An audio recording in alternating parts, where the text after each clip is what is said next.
Welcome to the Topic of the Month with Kim Wardlow, an AINC original podcast. It's not easy being blind or going through vision loss, but we'll help you navigate these waters. Press on. Push forward. You've got this. Hello and welcome to the Topic of the Month. I'm Kim Wardlow, your host, the director at the Audio Information Network of Colorado. I welcome you back for another episode. This month, our topic is Education First Steps. This episode is Education First Steps. Our overall topic this month is awareness and education. So last week, we looked at if I'm a person who does not have a disability, how I appropriately communicate with a person who does have a disability and how to talk with them about that when it's appropriate. So this week, we'll be moving on, talking about education and first steps when you have a disability. And Penn Street will be our guest again. I just want to remind you about Colorado Gives Day that is coming up on December 6th, and you can go ahead and schedule your donations early. You don't have to wait till the 6th, so go ahead and get that out of the way. So when we come back, we'll be talking to Penn. This is Topic of the Month with Kim Wardlow. If you enjoy what you hear, please visit AIN Colorado for more shows, news, and articles read by our amazing staff and volunteers.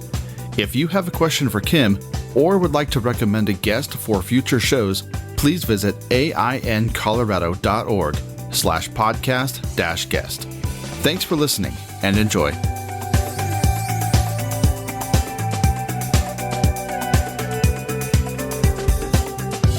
So hi, Penn. Thank you for joining me again this week as we continue our talk about awareness and education and disabilities. And so... Yeah, thanks for having me. Sure. And so this time we're talking about kind of first steps. So I've named my disability. I've been able to talk to others about my condition. But what are some of the practical first steps that I should take in learning more about my vision loss, for example? I think the first step is try really hard not to compare yourself to other people, because even if you get that diagnosis that you have like macular degeneration or glaucoma, there's similarities, but every patient is different. Every circumstance is different. So I think the first step is just to own that this is yours. And yes, it's similar to other people, and I definitely recommend talking to other people about it, but try really hard not to go on to the web, like, those sites like WebMD, because, I feel like places like that can be helpful, but also really, really scary.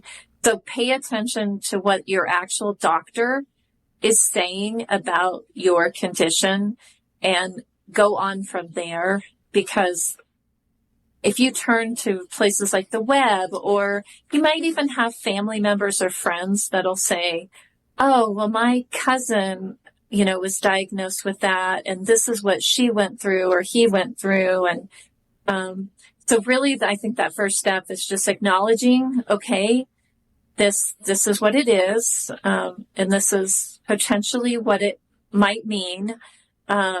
But there's just so much out there, with research and new medications and different therapies that, don't try really hard not to feel like it's the end of the world and, it's a death sentence, because it's not. I mean, vision loss is not fun, but it is definitely not the end of the world. Right. And every person's different too. So if you're diagnosed with macular degeneration, for example, like the rate that you lose your vision might be very different than another person, with the same diagnosis overall.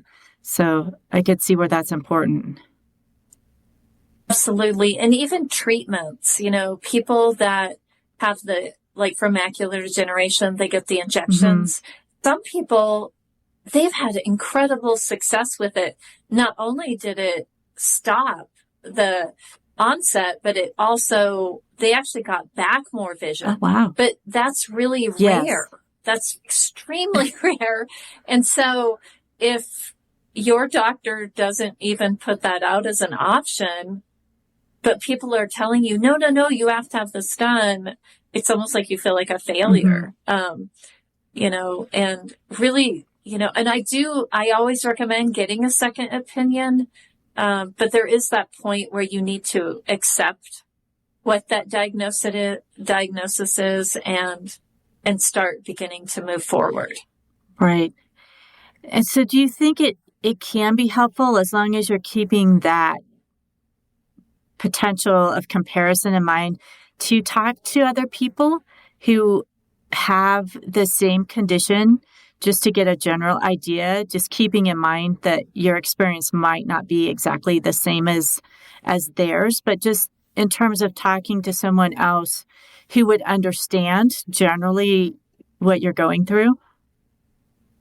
Absolutely. I have Stevens-Johnson syndrome, and I remember, I didn't even meet this young lady until I was in my early 30s. Wow. I had never, ever met anybody who had Stevens-Johnson syndrome until I met her. And it really was life-changing because, one, we had a lot of things that were similar, like as far as our eye condition and how we dealt with it, and a lot of the surgeries we had, and even some of our doctors were similar.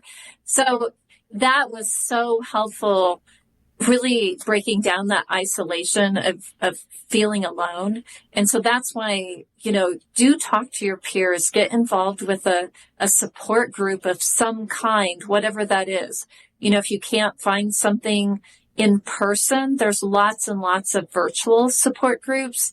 And if the first one you go to doesn't feel great, don't give up. Find one. It's kind of like when you try to find a church, sometimes you walk into one and you're like, this feels like home. While other ones, it just isn't quite not the so right much. fit. So support groups can be a lot like that because there's very different dynamics. And so, and definitely reach out to some sort of mental health provider, because losing your vision can bring up a lot. And, just that isolation and feeling alone can be overwhelming. And then also sometimes the doctor themselves can throw so much information at you. I recommend, taking a loved one or a friend or a family member that you trust with you to take notes, because you might miss something that's critical, and they can take notes and get that written down for you so that you can discuss it later. And also just not going through it alone. Have somebody there that you trust that, can take you out for a cup of coffee afterwards or whatever. But it's, but again, try really hard to stay off the web. Because there's so many scary stuff, and also it can be overwhelming. Right. There's so much information on the web. Yeah. And even if you're not on the web, there can be so much information, but the web in particular has a lot. And sometimes the information on the web isn't accurate. Like some miracle treatment or something might show up on the web that's not actually true.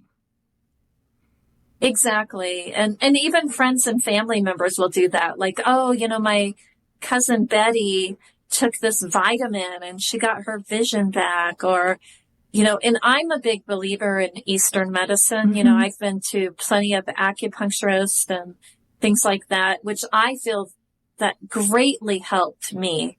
But that's me. And that's how, my experience, I would never, or I try to would never, I shouldn't say never, but I wouldn't want to tell somebody, yeah, this really worked for me, it will work for you, because it might Right. not. You really want to talk with the experts, which, are those medical doctors, and they probably will send you to several different other medical experts. Right. And most of the time they all agree, but sometimes they don't. And if you ever feel like, wait a minute, this doctor told me this, and now you're telling me, speak up, be your own advocate, Right. because, you really definitely want to feel like you're part of the process, and not that this is something that's just happening to you and that you got to just kind of hang on and go for the ride. You can take control of a lot of that, and do it in steps. If they're moving too fast, like, hey, I need to, take a break, or I need to step back from this for a week to really absorb what's going on here. Well, and I think asking for that clarity, if you have a couple of doctors or more than 2 doctors that are giving you conflicting opinions, letting them know that, because we, as non-medical people, can't be expected to figure out which one is correct, or if more than one might be a possibility. I mean, I would think the doctors might actually need to talk to each other and Exactly. sort things out, for satisfaction. Yeah, and to come up with a treatment plan. Or if there's not a treatment plan, they might say, there's absolutely nothing that we can do for you. We'll see you in a Right. year. And that's almost worse. So at that point, it really is on you to take those next steps, and, get a hold of a low vision support group, get a hold of a low vision training group. There's lots of organizations out there that can help support you and steer you in the right direction. So that you're not alone, and that there's, also just be careful of not getting too overwhelmed. Even in that process, you need to learn orientation and mobility. You need to know how to use a white cane, or maybe go get a guide dog. You have to learn to listen to information versus retaining it with your vision. There's so much, and try not to take on too much at once when you're making those transitions, because just learning how to use a white cane is absolutely mentally and physically exhausting because you're using your body and you're using parts of your brain that you have never used before. So again, if you start feeling overwhelmed when you start learning those new things, take a deep breath and just step back. Don't feel like you have to do it all in one day. Right. And just being able to prioritize when you have so many new things to learn, to prioritize what makes sense to do first, and maybe what can wait a little bit. Exactly. Yeah, like what are some of the things that you absolutely love to do, and that is going to be the biggest hardship to lose? So for somebody it might be cooking, or somebody else it might be a sport, or whatever it is. Try to focus on those things that you're going to miss the most, and maybe start working on those first. Like reading was with me the absolute first kind of blind tool that I sunk my teeth into. And it was because the nurses asked my parents, what's the first thing that she's going to miss because she's lost her vision. And both my parents said was reading. And so that's where the audio books came in early. I mean, I was still in the hospital when I first heard my first audio book. But that having that first step and learning how to use the machine and just the possibilities. Well, the next step was easier. It's like, okay, I don't have to give up reading books. Okay, well, how am I going to get around on the playground now? Well, that's when the white came in. But, Right. It's like take the steps you need in a way that you need to take them. You know, a lot of orientation and mobility instructors, it's a little bit of tough love because they're training, you know, you to do something that's pretty scary Yeah. for the first time, you know, so have faith in the process, but also if you are so terrified and overwhelmed, you're not really going to learn it. So you want to do it on your own pace, but yet still push yourself a little bit beyond your comfort zone. Mm-hmm. Well, and I can imagine if you're involved in a low vision group or talking to other folks who've lost vision, that they can also help direct to resources that have been helpful to them or places they've gone to learn skills that they found helpful. You know, it may not, what worked for them may not work for you, but at least it's Right. kind of like getting a recommendation for any type of service. Yeah. Sometimes you feel a little bit better if you know somebody who has used that service provider before and they can give you a little bit of information up front. Absolutely. I mean, shared experience, you know, it doesn't matter what happens to you in life. If you have people around you that you feel like can understand and grasp what you're going through, it makes everything better, you know, and, you know, I facilitate a low vision support group, and whenever we get somebody new that comes on and we meet virtually, you can hear it in their voice, how terrified they are just to even be on that virtual meeting, you know, for the first time, because a lot of times it probably is the first time that they've actually talked to somebody who was visually impaired, you know, but it's also just such a neat thing watching people go from that terrified kind of deer in the headlights with, you know, into actually just a few months go by and now they're mentoring the next new Someone person else that comes into the group. Well, I think, you know, so often we tell ourselves stories of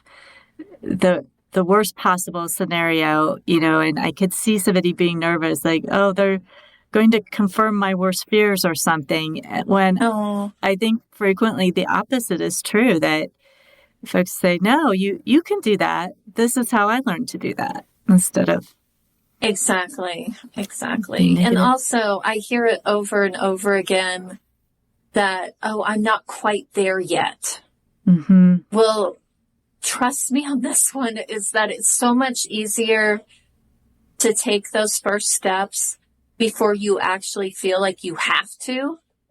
It's so much easier than waiting until you're in a situation where you have to learn a new tool, or you have to learn a new skill, or you have to join a support group. You know, I feel like if you can start doing those things before it's a have to, you feel like you have more control over it. And I also feel like it's easier to learn because you're not in that panic. Yeah, there's so much less pressure of it. Yeah, exactly. Like even cooking, I love to cook, and I actually became a better cook after I lost the majority of my vision. And it was, oh yeah, absolutely. And it's because I was trained how to cook as a blind person, a totally blind person. I wore the blindfold and everything. Well, now it's just second nature to use those tools and those skills, that I can actually focus on the recipe and other parts of what I'm doing versus like, oh, you know, did I actually put the right amount in? Right. You know, do you taste more? All of that.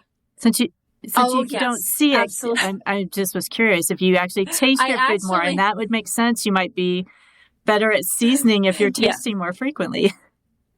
Absolutely. And smelling. Oh, yeah. Like I use, everybody says I have the bloodhound nose. But I definitely use my nose a lot when I'm cooking. You know, especially because you can kind of tell, like, you know, if like you're caramelizing onions versus, you know, baking, you know, bread, you can almost, by just smelling, you can tell when something is done. So yeah, it's again, all of that you know, you might discover that you really love something more after you've lost your vision than you did before, because you're finding a new way of doing it and a new experience in doing That's it. interesting. I think people will find that surprising. It's something I wouldn't have thought about. But it makes sense. If doing things in a different way sometimes makes all the difference. Yeah, absolutely. And also I think I take my time with it. It's not a rushed thing, because that is one thing that you do have to learn when you are losing your vision is patience. And if you are not a patient person to start with, it's more frustrating. But if you can sort of gravitate to that life skill of being patient, it really will make things go a lot easier, because everything is going to take a little bit longer, or maybe a lot longer, depending on what you're doing. But just embrace it. It's like, okay, I'm going to do this, but I have to do it right, because if I'm not paying attention, I'm going to put, salt in instead of sugar or something. And really, sort of falling in love with those different steps that you have to do, and that, to create something. Well, so now I'm curious. We're getting close to Thanksgiving. Are you and you love to cook? Are you cooking Thanksgiving dinner? I do. But I'm a vegetarian, so I've had to really work on family getting introduced to different things besides the traditional, mashed potatoes, turkey, those kinds of things. Like even the green bean casserole, it's tradition to put bacon in it, but you don't need to.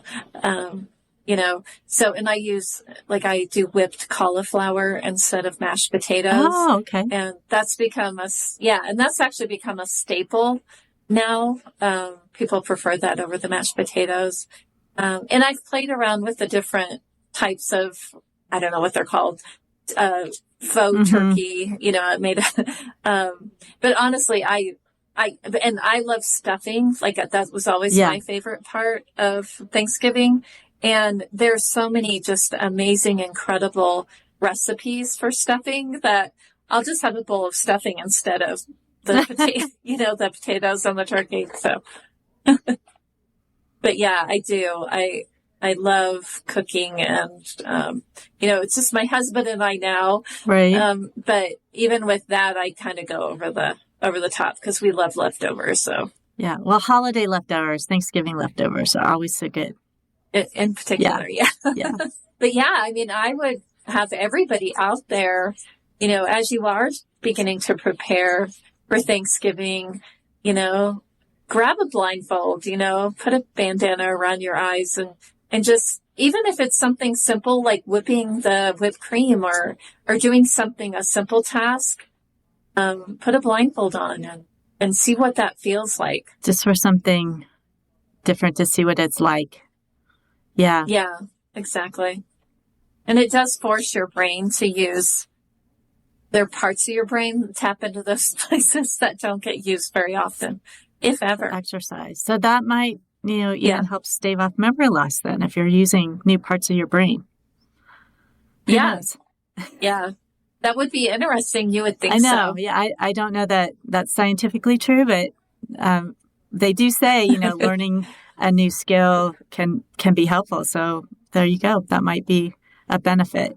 Exactly. And I know they've had studies of the brain that do show people with disabilities use different parts of their brains that people without disabilities don't use. And so I think that it would be good. Like even musicians and things that I've talked to, they'll say like they'll blindfold themselves to like learn a new song more by feel than doing it visually. So yeah, so there, losing your vision, it's hard, but it also can be fun and beautiful, and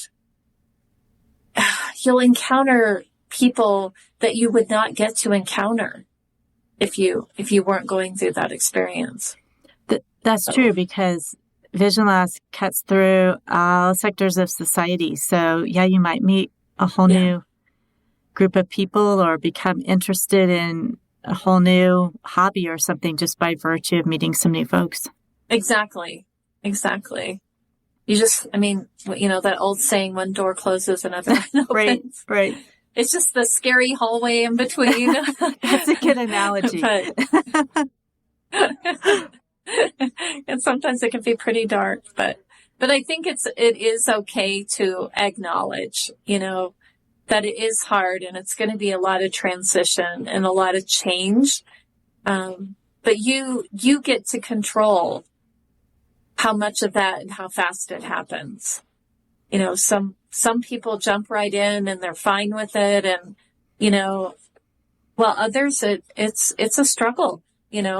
I met a woman who, lost all of her vision in her early 80s, and her goal was to learn Braille. She loved reading, she listens to audio, but she really wanted to learn Braille, and she did. There's the Hadley School for the Blind that you can take free Braille classes through. And, but that was like something that she felt she could control, and, how fast she did it. And she, it was really life changing for her. So we all need to find those blessings where we can. Yeah. I remember one of our listeners at AINC who was a weaver, and she had big looms in her, floor looms in her apartment, and she loved to weave. But as she lost more and more vision, she had colors that she could no longer see. And, at one point she was still weaving, and I was setting up some equipment for her, and she said, "Oh, do you want to see what I just finished weaving?" And she said, "Now it might seem a little strange to you. It's purple and orange because those are the two colors I can still see."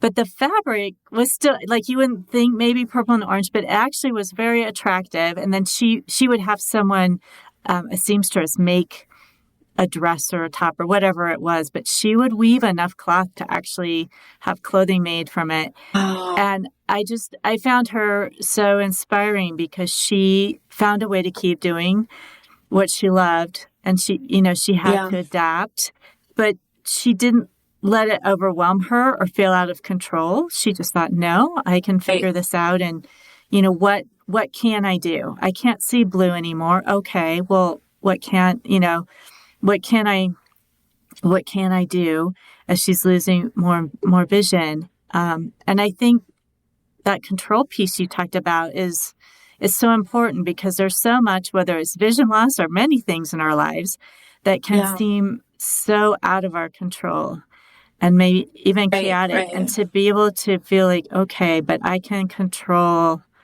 what I want to learn and how fast, I think could be very, give yourself a little bit of an anchor that way.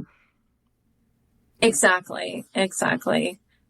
I remember when I was very young, my blind teacher, she gave me an abacus. Probably most people don't even know what that is, but it's a way to do math, right? It's like the original calculator. And I didn't know this until I was, older, but the reason she chose that is because I love math. Oh. I've always loved math. It's like a puzzle to me. And again, it was probably my parents telling her. I'm sure they met, and, for her to get to know me a little better. And it was like a puzzle, and it had not, I didn't use it for math really, but it kept my brain sharp, and it kept me connected with math without my vision. And it also was a tool that fascinated the sighted kids.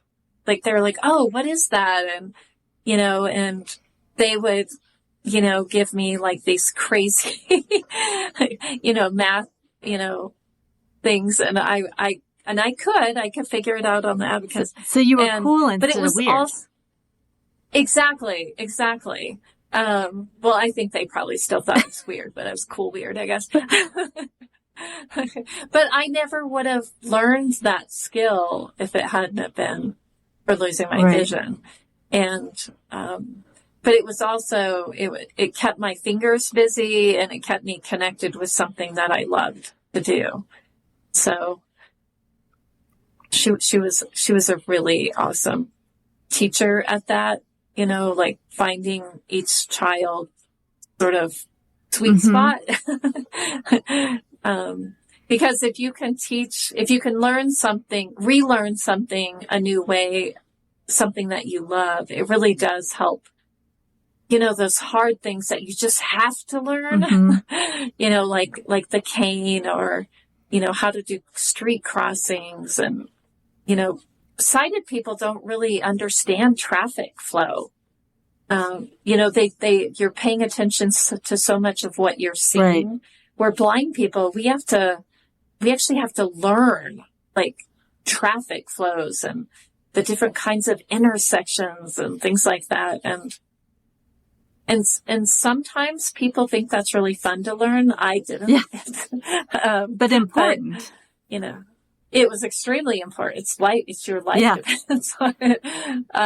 But because I had the other things that were fun to learn, like, okay, that made the harder things for me a little less harder. Well, and I would think just in the same way that you need to find a support group that's a good fit, or a doctor that's a good fit for you, finding an instructor for some of these types of skills, having somebody that you're comfortable with and can connect with would be important as well. Oh, absolutely. Absolutely. But no matter who the instructor is, they're going to make you do things. They will. They're not going to be easy on you. Are uncomfortable.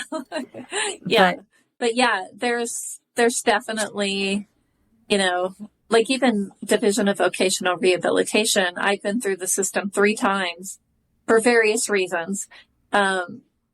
Mostly just because of, as I got older and I needed new skills, I needed to update my technical skills and things like that. Or I lost a bunch more vision. So I needed to get, kind of the latest, greatest orientation and mobility skills. But it's each counselor I had was very different than, because they're humans too, and the way they teach and their strategies and things. But really they all do want I think they want the very best for you. So, try to stick with it and definitely find those places, that can give you training. There's amazing resources and services out there. And a lot of them you can find actually on the Audio Information Network of Colorado website. There's some really amazing resources on there. Yeah, so definitely check out our website. If you're looking for resources, we have some specific resources for on our topic of the month page for our current topic of awareness and education. So be sure to check that out. You can also go back and listen to past month's episodes. So Penn, I so appreciate you joining me again today and sharing your wealth of information that you have and knowledge that you have from your own life experience. We talked a little bit about Thanksgiving dinner and cooking. So we're all getting ready, whether we're cooking ourselves or we're fortunate to have somebody else cooking for us, or we're going out. But next week, we will be actually talking about disability around the holidays and extended families. And especially the first time, maybe that you've gotten together with your family after you've lost vision or you've been diagnosed with a condition where you will be losing vision, and interacting with them and how your family members are dealing with your vision loss. So that will be the topic for next week. So Penn will be joining me again, so I'm looking forward to that. So thank you again, Penn. Thank you, Kim. If you have any questions for us, please go to our website or email us. You can email us through the website at www.aincolorado.org/podcast. And you can send us any comments or questions that you might have. So we always appreciate that. And again, just a quick reminder, don't forget that Colorado Gives Day is December 6th, and you can schedule your donations early if you like. You don't have to remember to get online on December 6th. So thanks again for joining us, and we hope you join us again next week.